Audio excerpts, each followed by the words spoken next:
Not going to comment on any of this stuff until this took place.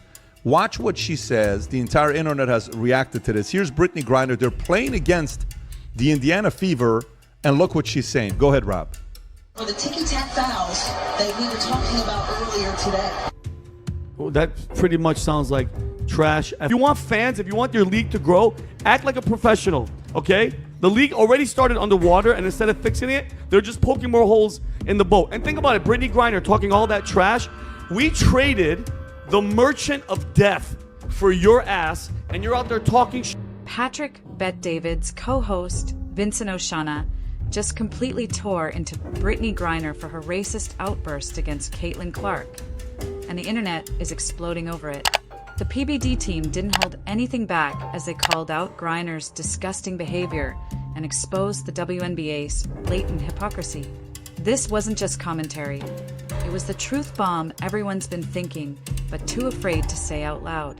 The question now is, did we really trade the merchant of death for someone who spews racial slurs at America's biggest basketball star? If you want fans, if you want your league to grow, act like a professional, okay? The league already started underwater, and instead of fixing it, they're just poking more holes in the boat. And think about it, Brittney Griner talking all that trash. We traded the merchant of death for your ass, and you're out there talking Vincent Oshana from the Patrick Bet-David podcast just delivered the verbal knockout that Brittney Griner had coming. And honestly, it's long overdue. Finally, someone with a real platform had the courage to say what millions have been thinking. The PBD crew didn't sugarcoat a thing when they addressed Griner's racist remarks toward Caitlin Clark. And their reaction was the brutal reality check this situation desperately needed. Let's break it down. This isn't just about one ugly moment. It's about the moral collapse of the WNBA. For the ticky-tack fouls that we were talking about earlier today. A league that's fostered a toxic culture where tearing down its brightest star is not only tolerated, but celebrated. It all started when Griner, after fouling out against Clark's Indiana Fever, was caught on camera calling Clark trash and a privileged white girl. Let's get one thing straight. If Caitlin Clark had said anything close to that about a black player, her career would have been over before the next tip-off. She'd be suspended, fined. With Brittney Griner, right? And then the other quote, Rob, then I'm going to wrap this up and then I'm going to go to Adam. Put the quote of Brittney Griner, what she said about the NBA. This is so funny how all this stuff works out, right? She says, this is from Brittney. Every time we play her, there's this commotion, like this loud rumbling from the stands. Turns out it's people, thousands of them, just sitting there, watching on purpose. Forced into sensitivity training and paraded through an endless apology tour. But when Griner throws racist insults at Clark, silence, absolute silence from the WNBA front office. The double standard isn't just obvious, it's insulting to anyone with a functioning sense of fairness. That's exactly where Vincent Oshana stepped in, and he said what needed to be said. On the podcast, Brittney Griner voiced frustration in a recent interview, claiming that Caitlin Clark is ruining what used to make the WNBA great. Wait for this. Empty stands? Tom, let me just... Go ahead, I'm so mad. WNBA games used to be a chill, quiet place. You could bring your laptop and relax, maybe even get a little work done. But now, it's like there's a large gathering of people watching us from the stands. Some of them are yelling crazy shit about what they're seeing, putting unfair pressure on us to score, like we're... Oshana obliterated Griner's hypocrisy and shredded the WNBA's twisted priorities. He highlighted the absurdity of it all. Here's a woman who was literally traded for an international arms dealer nicknamed the Merchant of Death. Yet she's the one throwing racist shade at the only player actually keeping the league relevant. Oshana's takedown was pure precision, sharp, direct, and undeniable. He exposed how Griner and play... Are you I act like this. Okay, Rob, can you verify that this is what she said on the mom and pop WNBA model? That she's sick of the and then she says the whole thing is toxic.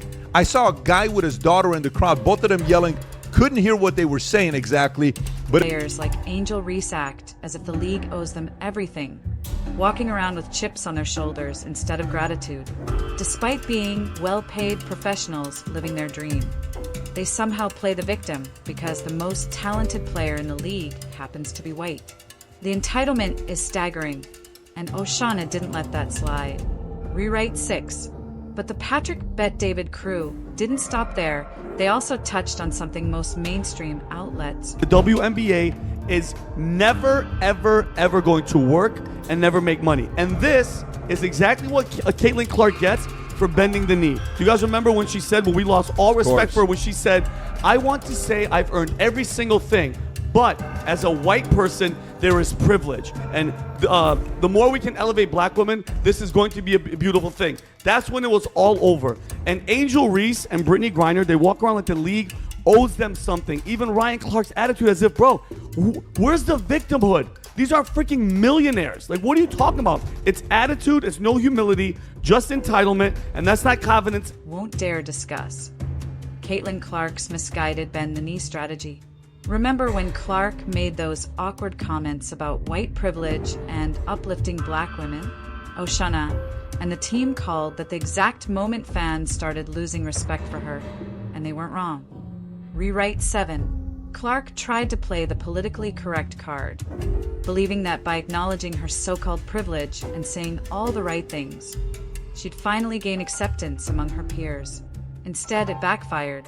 It made her appear weak and gave her critics even more fuel to attack her. Players like Griner and Reese saw that vulnerability and went after her, mistaking her humility for guilt rather than an attempt to build bridges.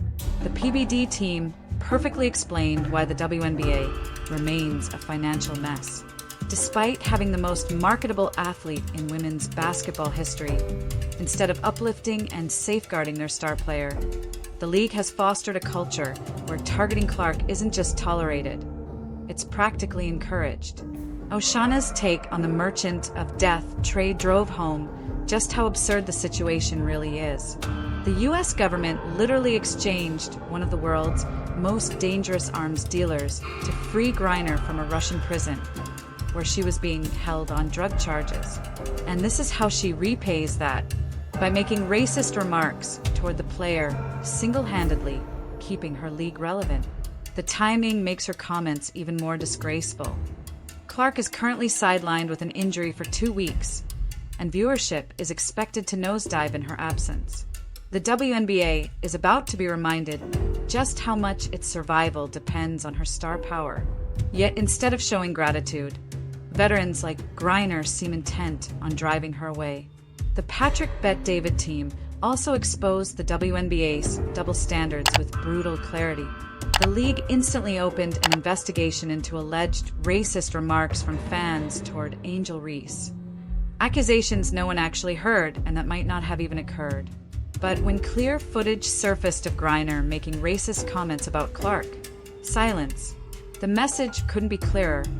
Racism is only condemned when it fits a certain narrative. This hypocrisy goes far beyond Griner's incident. Throughout Clark's career, she's endured endless physical and verbal abuse, from Carrington poking her in the eye to constant dirty plays and ridicule for her popularity. Yet every time Clark or her coach spoke out, they were told to keep quiet and take it. The PBD crew's breakdown of why the WNBA keeps failing was spot on. You can't build a successful league when your veterans resent and attack your biggest attraction.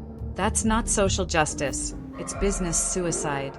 The league has convinced itself that celebrating Clark somehow undermines others, when in reality, her success benefits everyone. Oshana's comments on player entitlement were equally sharp. Great leagues know their purpose: to entertain fans and build stories people care about.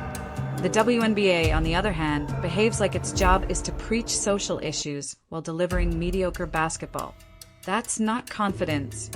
That's arrogance without results. The comparisons to other leagues made the contrast even starker. NBA stars might argue or complain about calls, but they don't destroy their league's top performers. LeBron doesn't attack Curry. He knows Curry's success lifts the entire NBA. But in the WNBA, success is treated like a threat. If Clark shines, others feel diminished. That toxic, small-minded mentality exposes just how unprofessional many of the league's players are. instead of learning how to grow from her fame. They'd rather tear her down. The PBD team's prediction about what would happen during Clark's injury break is already proving true. Ticket prices are dropping fast, and TV ratings are collapsing. The league is about to get a harsh lesson in just how much they rely on the same player many of their stars seem to resent. What makes Griner's behavior even more infuriating is her own lack of impact. She's been in the league for over a decade, yet women's basketball barely moved forward during her time. Empty arenas, financial losses, declining interest, that's her legacy. Yet, she feels entitled to attack the one player who finally changed that. Patrick Bet-David's crew highlighted this entire controversy as a reflection of modern American hypocrisy, where victims are criticized and offenders are excused if they fit the right identity. Oshana's blunt take, calling Griner's comments disgusting, was the moral clarity this situation needed. Too many are afraid to call out racism when it comes from certain groups. But as PBD said, racism is racism, no matter who it targets. This entire situation exposes how deeply identity politics has corrupted everything. Instead of rewarding excellence, society now filters everything through race and grievance. Clark's only crime is being successful while white. The PBD team's advice to Clark was dead on. Stop trying to appease people who will never accept you. Her attempts to say the right thing only made her a bigger target. You can't reason with people who resent your very success. The economic reality is undeniable. The WNBA loses tens of millions every year and has never turned a profit. Clark was their one real chance at mainstream relevance. Yet, instead of protecting their investment, they've let her be bullied and alienated. In any real business, that level of incompetence would get executives fired. Oshana's final observation summed it up perfectly. Players like Griner and Reese act like the league owes them fame simply for existing, not for performing. That's not how pro sports work. Success is earned, not granted. The timing of Griner's racist outburst couldn't have been worse, just as Clark was reigniting interest in her second season. One of the league's veterans chose to sabotage that momentum. It's as if the WNBA is actively working against its own success. And the commissioner's silence only proves it. Kathy Engelbert has had plenty to say about phantom fan incidents, but nothing to say about actual racism from within her league. The priorities are completely upside down. The league seems more interested in protecting its narrative than defending its most valuable player. The Patrick Bet-David team's breakdown perfectly exposed the deep contradiction within the WNBA's current strategy. They crave the fame, attention, and money that Caitlin Clark brings, yet refuse to truly stand behind her. They want her success to boost ratings and sponsorships, but also want to cling to the victimhood narrative that defines their public image. Vincent Oshana's comparison between Griner's stagnant career and Clark's explosive impact was harsh but completely accurate. Griner has spent years in the league without generating real excitement or financial growth, while Clark, in barely over a year, has reshaped the entire sport. And yet, Griner feels entitled to tear down the one player who's done more for women's basketball than she ever did. The PBD team also exposed how this situation has turned into an international embarrassment. Here's a player who was freed through a major prisoner exchange with Russia, a global news event. And now she's using that second chance to make racist remarks against another player in her own sport. It's not just ungrateful, it's insulting to everyone who fought for her release. The truth is, Vincent Oshana and the Patrick Bet-David crew voiced what millions of Americans have been thinking, but were too afraid to say out loud. Brittney Griner's racist attack on Caitlin Clark was shameful and completely unjustifiable. The WNBA's silence speaks volumes. It shows exactly where their loyalty lies. They care more about appearing woke than doing what's right for their league. And that's precisely why the WNBA keeps losing fans, money, and credibility. Oshana and the PBD team didn't just call out hypocrisy, they obliterated it. Their takedown of Griner and the league's double standards was long overdue and absolutely necessary. What's your take on PBD finally saying what everyone else was thinking? Share your thoughts in the comments, hit the like button, and subscribe for more fearless truth-telling coverage.